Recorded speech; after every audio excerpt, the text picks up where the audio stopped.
यदि जीवन में कुछ प्राप्त करना है, आगे बढ़ना है, तो सत्संग ही पॉजिटिविटी आपके जीवन में घोलेगा और वही पॉजिटिविटी, वही सकारात्मकता आपके जीवन को आगे ले जाएगी। इसलिए रोज सत्संग, और आज सबसे ज्यादा सत्संग की जरूरत है युवा पीढ़ी को, बच्चों को सत्संग की आवश्यकता है।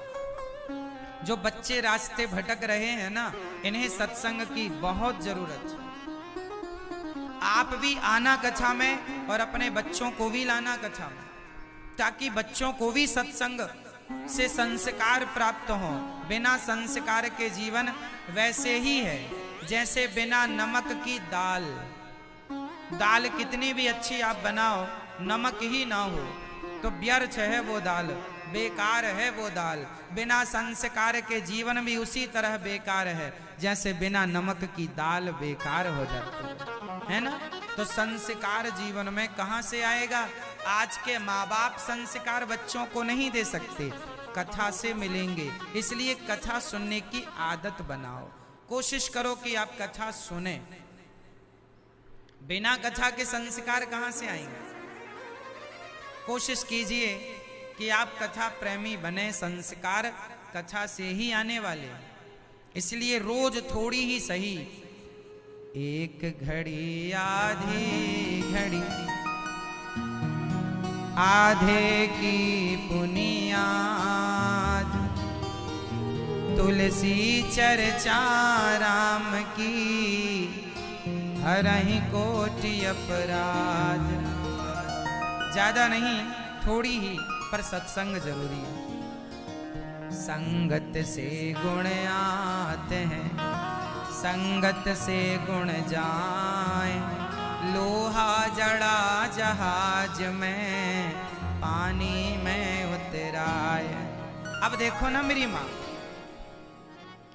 लोहे का एक टुकड़ा पानी में डाल दीजिए तो डूब जाता है, पर वही लोहा आप जहाज में, बड़ी बड़ी जो समुद्री जहाजें होती हैं, नौका होती है, आप लोहे का टुकड़ा नौका में, नाव में लगा दीजिए तो वो नाव में लगा हुआ लोहा खुद भी पार होगा, हमें आपको भी पार लगाएगा। लोहे का टुकड़ा तो पानी में डूब जाता है, पर लोहा नाव से जुड़ जाए तो डूबता नहीं है। उसी प्रकार हम भी संसार में डूब ही जाएंगे, पर सत्संग की नाव से जुड़ गए तो खुद भी पार होंगे, औरों को भी पार लगा देंगे। इसलिए सत्संग से जुड़ो और रोज थोड़ा थोड़ा सत्संग करने का अभ्यास बनाओ, नियम बनाओ कि हम रोज कथा सुनेंगे, ज्यादा नहीं, थोड़ी ही सही। संगत, गलत संगत मिल जाएगी तो मंथरा की संगति मिल गई माता कैकई को, तो मंथरा की संगति ने बिगाड़ दिया कि नहीं? कैकई जैसी माँ जो भरत जी की माँ है, भरत जैसी माँओं की बुद्धि भी मंथरा जैसी स्त्रियां बिगाड़ देती हैं। कुसंग मिला कैकई को तो माता कैकई की बुद्धि बिगड़ गई। तो कुसंग यदि कैकई को बिगाड़ सकता है तो आपको और हमें कुसंग नहीं तो कौन बिगाड़ता है? आज के बच्चों को कौन बिगाड़ रहा है? कुसंग। आज के लोगों को कौन बिगाड़ रहा है? कुसंग। इसलिए कुसंग से बचाना, कुसंग से बचना, यह भी एक बहुत बड़ी चुनौती है आज के लिए आप सबके सामने।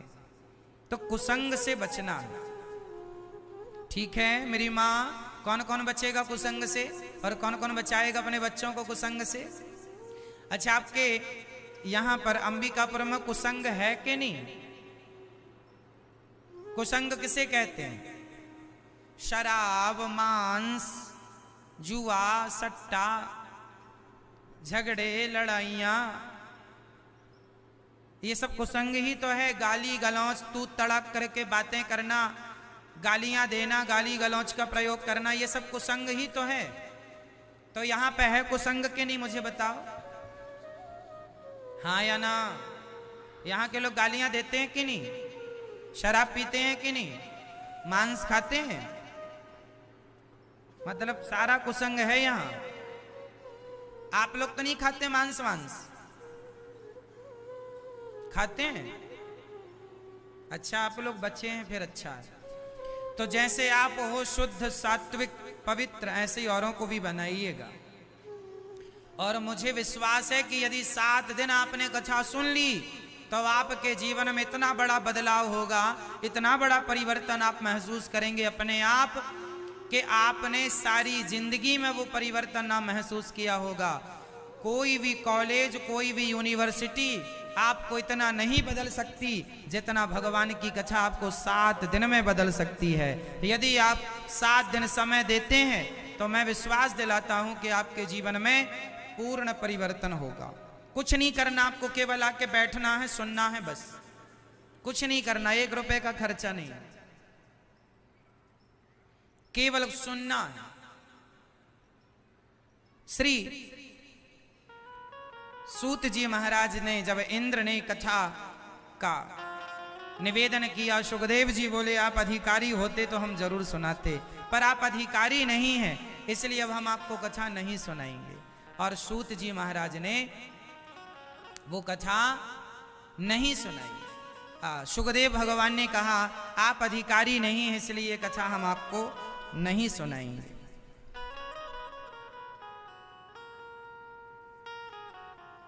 नहीं सुनाई कथा, आप योग्य नहीं। जब 7 दिन में भागवत सुन के परीक्षित का उद्धार हुआ, तब इंद्र ने स्वर्ग में तराजू बांधी, एक पलड़े पर भागवत जी को रखकर तौला तो भागवत जी का पलड़ा सबसे भारी था। चरणों में गिर पड़े प्रभु, भागवत जी के चरणों में गिरे। तब भागवत से भगवान प्रकट हो गए, इंद्र तो मुझसे तुलना कर रहा है अपने स्वर्ग के सुख की। स्वर्ग के सुखों से श्रेष्ठ भागवत जी का सुख है, अर्थात स्वर्ग में ऐसा कोई भी सुख नहीं, कोई भी धन नहीं जो भागवत जी की बराबरी कर सके। बताया ना हमने कि स्वर्ग जाने वाला, अमृत पीने वाला स्वर्ग ही जाएगा, पर भगवान की कथा सुनने वाला गौलोक बैकुंठ साकेत भगवत धाम को जाएगा। इसलिए स्वर्ग के सुख से भागवत श्रेष्ठ है, इसलिए भागवत सुनना चाहिए। आप अपने जीवन में भागवत जरूर सुने। अभी 5 तारीख से 5 सितंबर से भागवत जी की पोथी होने वाली है वृंदावन में, इस कथा के बाद ही। तो आप भी अपने पूर्वजों के लिए कल्याणार्थ भागवत जी की पोथी पाठ करा सकते हैं। जो 5 सितंबर से वृंदावन में भागवत जी की पोथी होंगी, आप भी पोथी पाठ, भागवत जी का पोथी पाठ मतलब भागवत जी का मूल पाठ। आप इस बड़े पैमाने पे भागवत नहीं करा सकते, नहीं सुन सकते, तो एक भागवत जी की पोथी करा लीजिएगा, ताकि आप अपने पूर्वजों का उद्धार कर सकें, ताकि आपके ऊपर पितृ ऋण ना रह जाए। हर संतान के ऊपर पितृ ऋण होता है, मातृ ऋण, पितृ ऋण। जैसे हमारे वंशल परिवार, जैसे हमारे यजमान जी अपने माता पिता, अपने पूर्वजों को भागवत सुना करके वो अपने पितृ ऋण और मातृ ऋण से मुक्त हो रहे हैं। यही है माँ बाप का ऋण उतारना, माँ बाप के लिए, उनके सदगति के लिए। वैसे तो उनके अच्छे कर्मों से सदगति हो ही गई होगी, पर हमारे खानदान में किसी की भी यदि अधोगति हुई हो तो इस भागवत से उनकी सदगति हो जाती है। ये पुत्रों का धर्म है कि हम अपने पूर्वजों के लिए, सदगति के लिए, उनके लिए कोई अनुष्ठान कराएं, जैसे कि आप करा रहे हैं। तो आप भी अपने पूर्वजों के लिए भागवत जी की पोथी पाठ करा सकते हैं, जो कि 5 तारीख से श्री धाम वृंदावन की पावन धरा पर होने जा रहे हैं। प्रिय भक्तों, एक बार नारद जी ने भागवत सुनी। समस्त तीर्थों का भ्रमण करने नारद जी निकले। कहां कहां गए नारद जी? अहम तो पृथ्वीं यातो ज्ञात्वा सर्वोत्तमामिति पुष्करं च प्रयागं च काशीं गोदावरीं तथा हरिक्षेत्रं कुरुक्षेत्रं श्रीरंगं सेतुबन्धनम् एवमादिषु तीर्थेषु भ्रममाण इतस्ततः।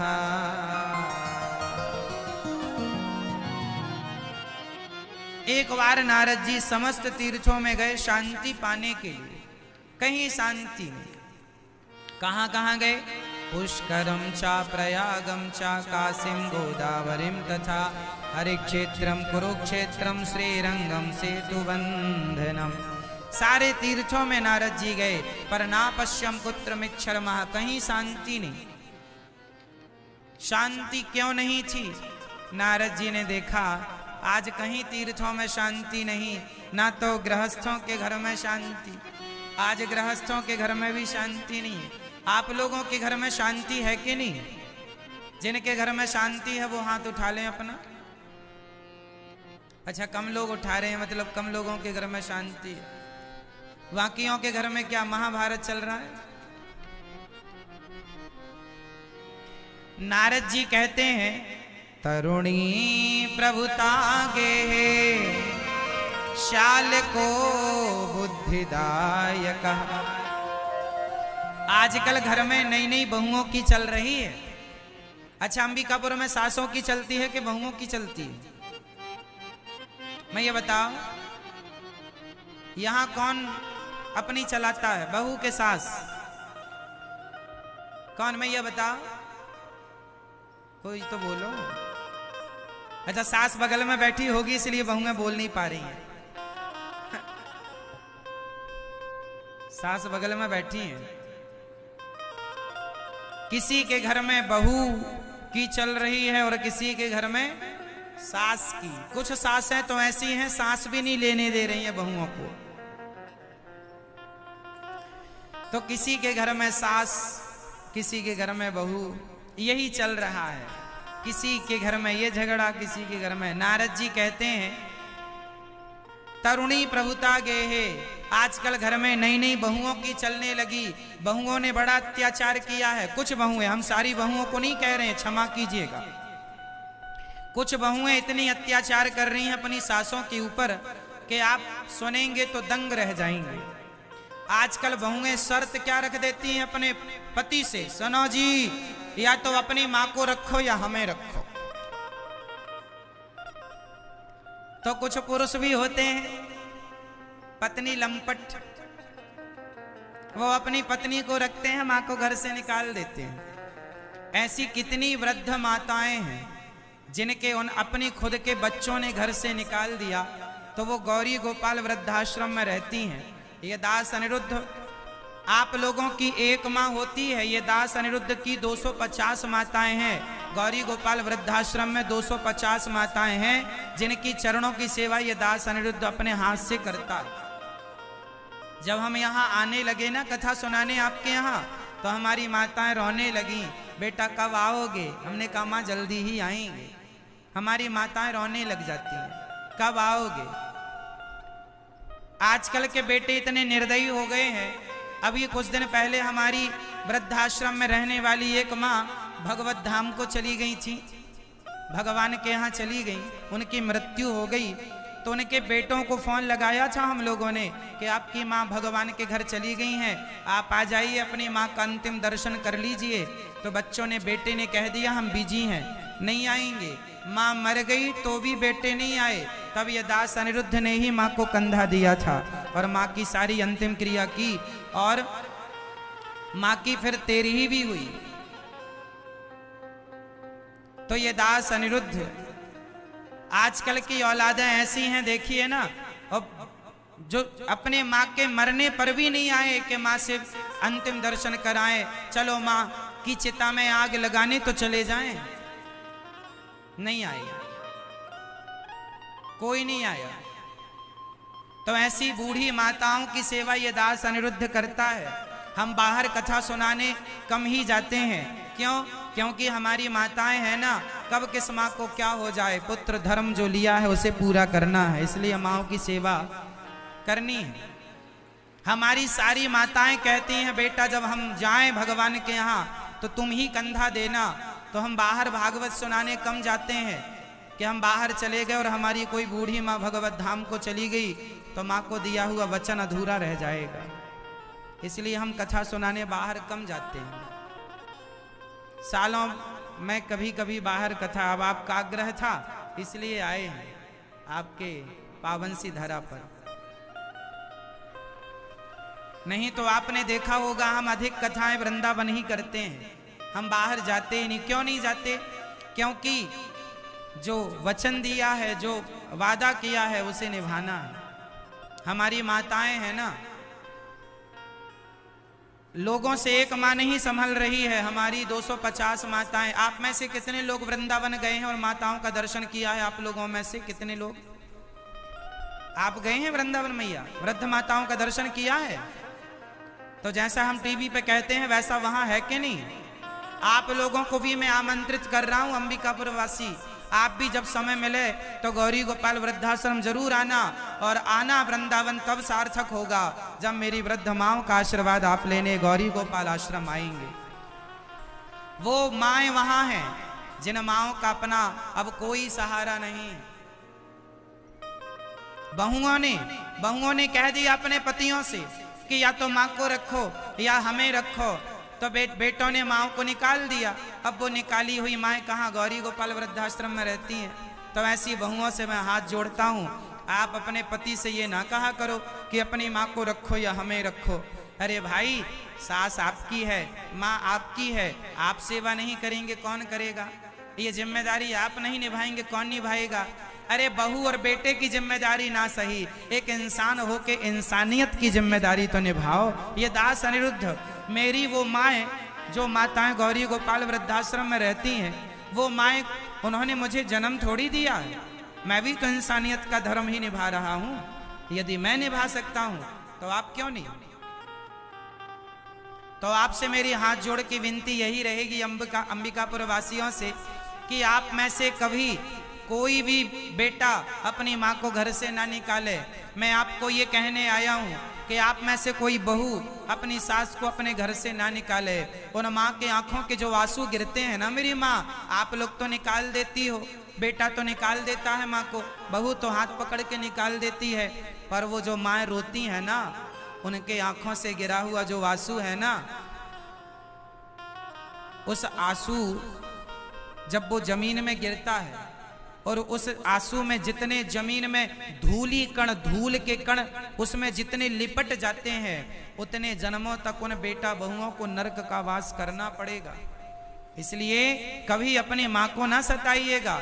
माँ को अपमानित करना मतलब भगवान को अपमानित करना है। माँ और भगवान ये पर्यायवाची है, एक ही है। मत निकालिए अपनी माँ को। छत्तीसगढ़ की भी कम से कम गौरी गोपाल आश्रम में कम से कम 10 माताएं हैं, छत्तीसगढ़ की माता।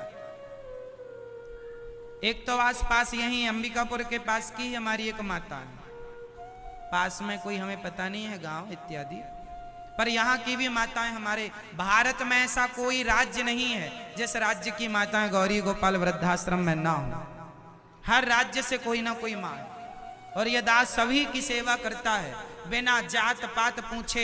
हर माँ के चरण में स्वयं दबाता हूं। आपने शायद दर्शन किया हो टीवी पर। माँ तो माँ होती है, माँ की कोई जात धर्म नहीं होता, माँ तो केवल माँ होती है। क्यों, माँ की भी कोई जात होती है क्या? आप बताओ, माँ की कोई जात होती है? नहीं, माँ तो सिर्फ माँ होती है। तो आप में से कितनी बहुएं और कितने बेटे आज मुझे प्रॉमिस करेंगे, वचन देंगे कि हम अपनी माँ को, अपनी सास को कभी घर से नहीं निकालेंगे? हाथ उठा के मुझे वचन दे दो। कौन कौन नहीं निकालेगा? आप अच्छे बेटे हैं उसके लिए भी हाथ उठाइए, और आगे कभी ये गलती आप नहीं करेंगे इसके लिए हाथ उठाइए। आप नहीं करते ये गलती, ये तो है भगवान करे, आप तो समझदार लोग हैं, पर आगे कभी नहीं होगा आपसे ये गलत काम, इसके लिए हाथ उठाइए। कभी नहीं करेंगे ना गलती। मैया आप निकालोगी अपनी सास को? नहीं, तो काहे नहीं हाथ उठा रही हो? उठाओ हाथ। सदा अपनी माँ की सेवा करना। माँ ही मंदिर, माँ ही पूजा, माँ से बढ़कर कोई ना दूजा। माँ भगवान होती है। इसलिए श्री सुखदेव भगवान राजा परीक्षित को भागवत जी सुनाते हैं। भागवत जी जब सुनाए, राजा परीक्षित की सदगति हुई, राजा परीक्षित का उद्धार हुआ। भागवत सुन करके नारद जी कहते हैं कहीं शांत नई नई बहुओं की चल रही है आजकल, श्याल को बुद्धि दायक, आजकल सलाहकार, आजकल का बेटा ना अपनी माँ की नहीं सुनता, अपने पिता की नहीं सुनता, अपने गुरुजी की नहीं सुनता, वो दोस्तों यारों की सुनता है और गलत रास्ते पर जाकर के अपना नाश कर लेता है। इसलिए आपसे निवेदन करूंगा, आप कभी भी अपने माँ की बातों को इग्नोर ना किया करें, सदा माँ की सुनो, पिता की सुनो, गुरु की सुनो, अच्छी बातें सुनो और अच्छे रास्ते पर चलो। ये पूरी दुनिया में जितने 135 करोड़ लोग रहते हैं पूरे हमारे भारत में, 140 करोड़ होंगे और क्या, 140 करोड़ लोग रहते हैं मेरे भारत में, पूरी जनसंख्या भारत की 135 करोड़ है, 135 या 140। अभी जो नई जनगणना आएगी उसमें 140 या 150 भी हो सकता है, पर अभी जो पुरानी जनगणना है वो 135 की है, पर 140 हो चुकी है। तो 140 करोड़ जो लोग हमारे भारत में रह रहे हैं, 140 करोड़ लोग में केवल 2 लोग ऐसे हैं जो आपका हित चाहते हैं, भला चाहते हैं। एक है आपकी माता, एक है आपके पिता, और आप इन्हीं का अपमान कर देते हैं, इन्हीं को घर से निकाल देते हैं, इन्हीं को इग्नोर कर देते हैं। तो फिर बाकी लोग तो कोई आपका भला थोड़ी सोच रहा है, हर आदमी अपने स्वार्थ में लगा हुआ है। वो किस प्रकार से तुम्हें ठग लें, किस प्रकार तुम्हें लूट लें, किस प्रकार तुम्हारा शोषण कर लें, वो तो ये सब चाह रहे हैं। इसलिए संसार में जरा बच के रहने का काम है। आज के समय में सब पर जल्दी विश्वास करना ठीक नहीं होगा। आजकल के जो लड़के जो गलत रास्ते पर चले जाते हैं वो इसलिए कि आपने गलत आदमी पर विश्वास कर लिया। आपने किस पर विश्वास कर लिया? अभी मैं समाचार सुन रहा था, आज की न्यूज है, आज की न्यूज पर चल रहा था कि कोई लड़की थी, उसे उसके दोस्तों ने ले गए उसको गोवा, और वहां ले जाके उसको कोई नशीली दवाई देकर पिला के मार डाला। क्यों जी? आज की खबर है ये, आज का या कल का न्यूज है ये। कहने का अर्थ क्या है?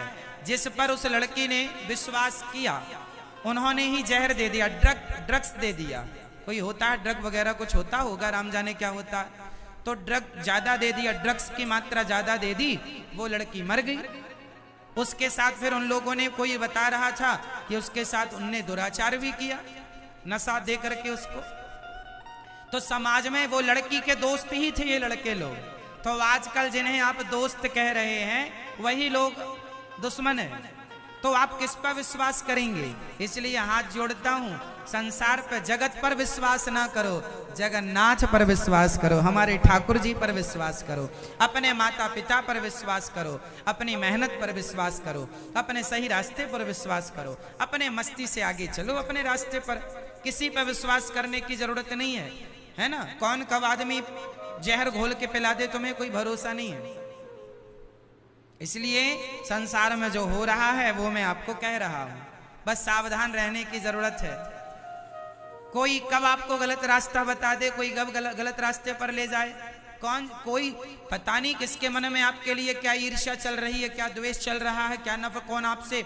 कई लोग तो साथ में रहते हैं और द्वेष रखते हैं कि मौका पड़ते ही वो आपको नष्ट करना चाहते हैं। तो आज के युग में तो ये भी पता लगाना बड़ा कठिन है कि आपके अपने कौन हैं। इसलिए आपके अपने हैं आपके माता पिता, आपके अपने हैं आपके अपने माता पिता।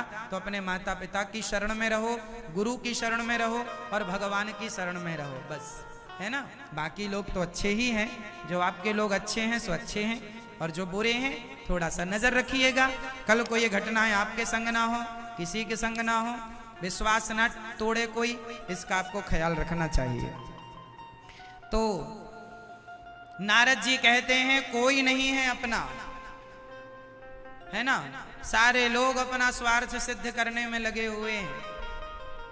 पत्नी, पुत्र, परिवार, बेटा बड़ा हो जाता है, बाप कुछ ना दे उसे तो बेटा भी अपने बाप को दुत्कार देता है, चलो घर से। कितने वृद्ध पिता हैं जो मेरे पास आते हैं, गुरुजी आपने वृद्ध माताओं की सेवा की है, हमारे लिए भी वृद्धाश्रम बनाओ, हमारे बच्चे सेवा नहीं करते।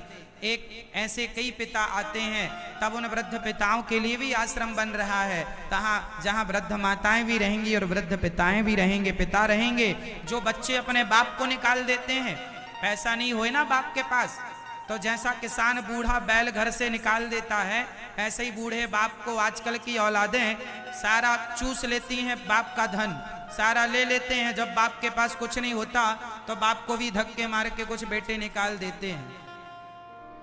ये समाज में खूब हो रहा है। इसलिए आपसे मैं निवेदन करूं, आप लोग बुढ़ापे में अपने लिए कुछ बचा के रखिएगा, ताकि उसकी लालच से ही सही बच्चे सेवा तो करेंगे। भाव में ज्यादा सब कुछ ना दे दीजिएगा, कुछ बचा के रखिएगा, नहीं तो आजकल किस पे भरोसा करें। कितने बच्चे अपने बाप को निकाल देते हैं, सेवा नहीं करते। चलिए, हम तो आपको सिर्फ सावधान कर रहे हैं कि कल आपके संग ऐसा ना हो। नारद जी कहते हैं, तरुणी प्रभुता गे श्याल को बुद्धिदायक कन्या विक्रियणे लोभा दंपति नाम चकल कनम। कहीं शांति नहीं है, सब जगह झगड़ा, सब जगह झगड़ा। नारद जी वृंदावन आए, वहां एक 16 वर्ष की कन्या, एक बूढ़ा पुरुष यहाँ, एक बूढ़ा पुरुष यहाँ खड़ा था।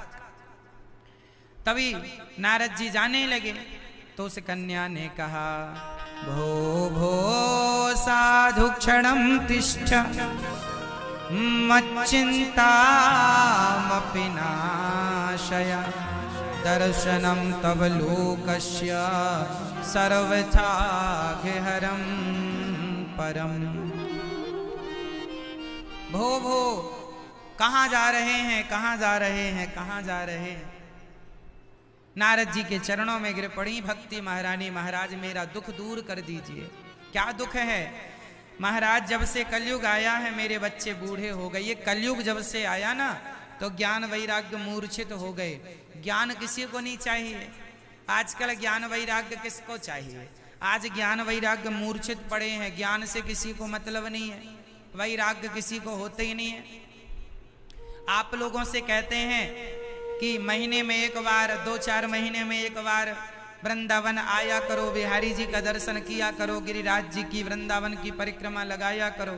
लेकिन आप लोग इतने व्यस्त हैं संसार में कि 6 महीने में भी आपके पास 2-4 दिन का समय नहीं निकलता, साल में एक बार भी आपके पास समय नहीं निकलता। इतनी भी व्यस्तता क्या है? इसी व्यस्त जीवन में एक दिन मर जाओगे। इसलिए कहता हूँ समय निकाल के कभी अपनी आंखों से बिहारी जी का दर्शन कर लो, कभी बिहारी जी का दर्शन करके वृंदावन की परिक्रमा लगाओ, गोवर्धन जी की, गिरिराज जी की परिक्रमा लगाओ, आया करो। जो गोवर्धन जी का एक चक्कर लगा लेते हैं, जो वृंदावन का एक चक्कर लगा लेते हैं, वो 84 के चक्कर से बच जाते हैं। इसलिए एक चक्कर मतलब परिक्रमा। वृंदावन में ना गिरिराज जी का, वृंदावन का लोग दंडवती परिक्रमा भी लगाते हैं, लेट लेट करके। जानते हैं लेट के परिक्रमा क्यों लगाते हैं? कहते हैं जो गिरिराज जी की, वृंदावन की लेट कर परिक्रमा, दंडवती परिक्रमा कहते हैं। दंडवत होके लेट लेट के परिक्रमा लगाना। कहते हैं जो लेट लेट के परिक्रमा लगाते हैं ना, वो रेंगने वाली योनियों से मुक्त हो जाते हैं। जितनी भी 84 लाख योनियों में रेंगने वाली योनियां हैं, जैसे सांप है रेंगने वाला है ना, सांप जैसे, और भी जो रेंग रेंग के चलते हैं, कैचुआ है, इत्यादि बहुत सारे हैं। आप समझें, जो जमीन पर रेंग रेंग के चलते हैं, घिसट घिसट कर। जितने जैसे कछुआ है वो भी घिसटता है, मगरमच्छ है वो भी जमीन में घिसटता ही रहता है।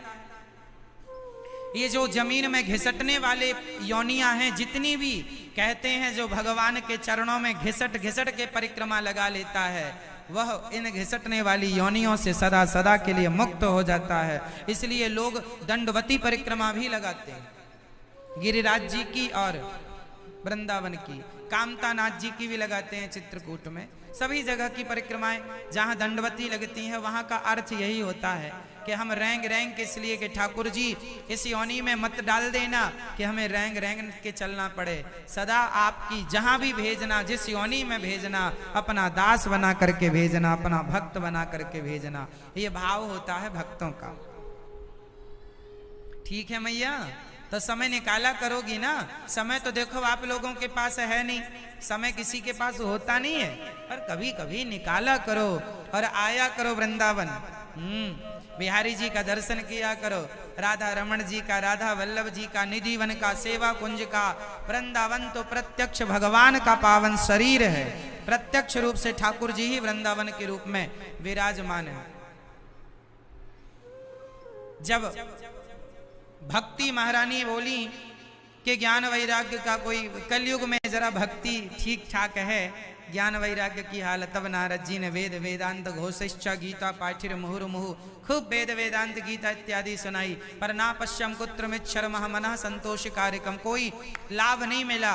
तब आकाशवाणी हुई सत्कर्म करो। नारद जी सत्कर्म की खोज पर निकले और वहां पर सनकादियों ने नारद जी से कहा, भागवत की कथा सुनने से भक्ति ज्ञान वैराग्य का दुख दूर होगा। जो भागवत भक्ति ज्ञान वैराग्य का दुख दूर कर सकती हैं, वो भागवत जी हमारा और आपका भी दुख जरूर दूर करेंगी। इसलिए भागवत ही इस कली काल में दुख दूर करने वाली हैं, और दूसरा कोई नहीं। जो भागवत की शरण में है परम सुखी है, परम आनंदमय है। इसलिए समय निकाला करो मेरी माँ, दादाजी, भैया जी, खूब आनंद से भजन किया करो। ठीक है। अब नारद जी बोले, भागवत सुनने से कैसे दुख दूर हो जाएगा? हमने तो गीता वेद पुराण सुनाए। भाई दूध से ही घी निकलता है। जो काम घी कर सकता है वो काम दूध कर सकता है? बताओ, घी का जन्मदाता कौन है? मोबाइल वाली मैया बताएंगी। मैया बताओ, घी का जन्मदाता कौन है? बोलो मेरी माँ, कौन? आप?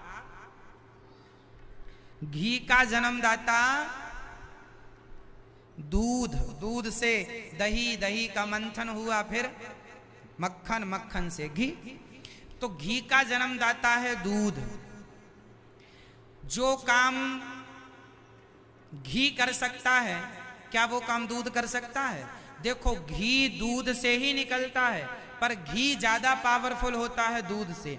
घी से दीपक जला लीजिए, आप दूध से दीपक नहीं जला सकते, जबकि दूध से ही घी निकलता है।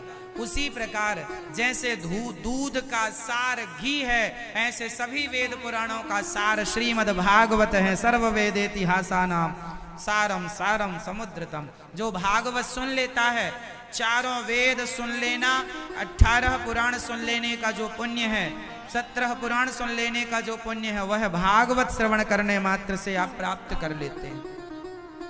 कुछ ना सुन पाए तो भागवत श्रवण कीजिए, भागवत में ही सब कुछ है। सर्व वेद इतिहासानाम, सारे वेद पुराणों का सार सार भागवत जी में है। श्री नारद जी महाराज ने कहा, ठीक है सुनाइए। हरिद्वार की पावन धरती पर भागवत शुरू हुई। सदा सेव्या श्रीमद् भागवती कथा, यस्य श्रवण मात्रेण हरिश्चित्तं समाश्रये। भागवत कितनी बार सुननी चाहिए? बार बार। राम राम रटते रहो जब तक घट में प्राण, कभी तो दीन दयाल के भनक पड़ेगी ज्ञान। भगवान का नाम कितना जपें? जब तक प्राण है तब तक जप लो। मरने के बाद तो फिर और ही लोग कहेंगे कि राम नाम सत्य है, आप तो कह ना पाएंगे। जब तक कह सको तो कह लो। मैया, नहीं छूट रहा है मोबाइल आपसे, है ना?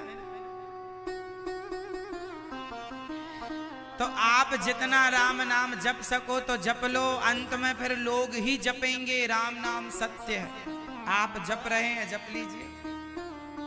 चलिए, श्री सूत जी महाराज कहते हैं कि जब नारद जी ने भागवत सुनी तो भक्ति महारानी प्रकट हो गई। भक्ति सुतौ तौ तरुणौ गृहीत्वा प्रेमैक रूपा सहसा विरासी। श्री कृष्ण गोविंद हरे मुरारी नाथेति नामानि मुहुर्वदन्ति। भक्ति महारानी ताता थैया करके प्रकट हो गई और नाचने लगी। मेरा भागवत सुनते ही सारा दुख दूर हो गया। अच्छा, हाँ। फिर नारद जी ने सवाल किया, महाराज ये हमें बताओ कि कोई पुण्यात्मा व्यक्ति भागवत सुने तो क्या उसका भी कल्याण हो जाएगा? हाँ। कोई पापी सुने तो? हाँ। कितना भी बड़ा पापी हो, जो भागवत सुनेगा उसका उद्धार जरूर होगा। कितना भी बड़ा पापी हो, भागवत सुन के तर जाएगा। कोई पापी तरा? हाँ। नाम है धुंधकारी, नाम है धुंधकारी। धुंधकारी नाम का एक पापी भागवत सुन के तर गया। अच्छा, हाँ। ये धुंधकारी की क्या कथा है, सुनो। एक पंडित जी थे, नाम था आत्मदेव। आत्मदेवः पुरे तस्मिन् सर्ववेद विशारदः। आत्मदेव नाम के एक पंडित जी थे, उनकी पत्नी का नाम था श्रीमती धुंधली देवी। आत्मदेव जी के कोई संतान नहीं थी। बहुत यज्ञ जप तप पूजा पाठ किया पर कोई बेटा हुआ नहीं। अच्छा, जिनको बेटा नहीं होता ना, ये दुनिया वाले जीने नहीं देते उसको। जिस महिला के बेटा ना होए ना तो दुनिया वाले पड़ोसन बड़ा ताना मारती है, अरे तुम्हारे तो बेटा नहीं है, तुम्हारे बहू के तो बेटा नहीं है। तो आप लोग कह दिया करो तुम्हारी बहू के तो बेटा है, तो तुमने कौन सा गढ़ जीत लिया। अरे बेटा बेटा के चक्कर में लोग पड़े रहते हैं। आप मुझे ये बताओ कि बेटा चाहिए क्यों? क्या करेंगे आप बेटे का? हैं तो बेटे। गौरी गोपाल वृद्धाश्रम में हमारी माताएं हैं, किसी के 2 बेटे हैं, किसी के 3, किसी के 4, किसी के 5, किसी के 6 बेटे हैं। लेकिन माएं आश्रम में रहती हैं, एक गिलास पानी खुद की औलाद ने नहीं दिया। हैं तो 6 बच्चे पैदा हैं, लेकिन इसलिए बेटे तुम 10 पैदा कर लो, इनसे कल्याण नहीं है। इसलिए बेटा भगवान दे दें तो रखो, और ना दें तो जो भगवान की मर्जी उसमें खुश रहो। रोना ही है तो बेटे के लिए ना रोया करो। जैसे मीराबाई भगवान के लिए रोती है, आप भी भगवान के लिए रोया करो। हे प्रभु, अपना दर्शन कब दोगे? बेटा कब दोगे? बेटा कब दोगे? नहीं, भगवान आप कब मिलोगे? यहाँ भगवान को पाने आए हैं, बच्चे पाने नहीं आए। बच्चे तो कुत्ता बिल्लियों के भी हो जाते हैं। क्यों होते हैं कि नहीं? बच्चे तो कुत्ता बिल्ली के भी बहुत सारे होते हैं। आपका उद्देश्य पुत्र को पाना नहीं, हमारा उद्देश्य भगवान को पाना। इसलिए बेटा बेटा के चक्कर में ना पड़ा करो। बेटे लोगों को इसलिए चाहिए होते हैं क्योंकि सबको देखते हैं ना, अरे उनके बेटा हो गया, उनके हमारा भी होना चाहिए। आप लोगों को ये लगता है उसके हो गया तो हमारा भी होना चाहिए। अरे काहे चक्कर में पड़ती हो? दे दें भगवान तो स्वीकार करो, नहीं दें प्रसन्न रहा करो। मीराबाई के कोई बेटा था क्या? बताओ, मीरा के कोई बेटा था मैया? था तो नाम बताओ। मैया जी आप बताओ, मीराबाई को कोई बेटा था? कोई बेटा नहीं था। मीरा के कोई संतान नहीं थी। वो रोती थी तो भगवान के लिए, और हम लोग रोते हैं संसार के लिए। इसलिए बेटों के लिए ना रोया करो, भगवान के लिए रोया करो। एक सज्जन से हमने पूछा तुम्हें बेटा क्यों चाहिए? अरे महाराज जी जब हम मरेंगे तो हमें कौन जलाएगा। हमने कहा इसके लिए बेटा चाहिए? बोला हाँ। हमने कहा चिंता ना कर, आजकल तो मशीनें आ गई, एक तरफ से आदमी डालो दूसरी तरफ से हाथों हाथ राख निकल आती है। आजकल तो बेटों की जरूरत ही नहीं है, मशीनों से आदमी जल जाते हैं। हाँ या ना? बेटा दे दें भगवान तो अच्छा है, नहीं दें तो भी खुश। मीराबाई को कोई बेटा नहीं था, स्वामी विवेकानंद जी के कोई बेटा नहीं था, तुलसीदास जी के कोई बेटा नहीं था। था तो नाम बताओ। इन लोगों ने अपनी भक्ति के बल पर अपना कल्याण कर लिया है। बेटों के भरोसे नहीं बैठे रहे कि बेटा आएगा फिर काम करेगा कल्याण होगा। बेटा क्या करेगा आप कर लीजिए ना। अगर निर्भर बनोगे, दूसरों पर गिड़गिड़ाओगे तो अपना मान भी सम्मान भी सब कुछ गवाओगे। इसलिए खड़े हो शान से तन कर यही शोभा मनुष्य तन की, स्वयं सींचो हरिक डाली खुशी जीवन के मधुबन की। क्या बेटा बेटा करना, भगवान का चिंतन करो। बेटा बेटी के चक्कर में ना पड़ो, हो जाए तो अच्छा है वरना भगवत चिंतन करेंगे। ठीक है, समझ में आ गई बात? रोना ही है तो भगवान के लिए क्यों नहीं रोते?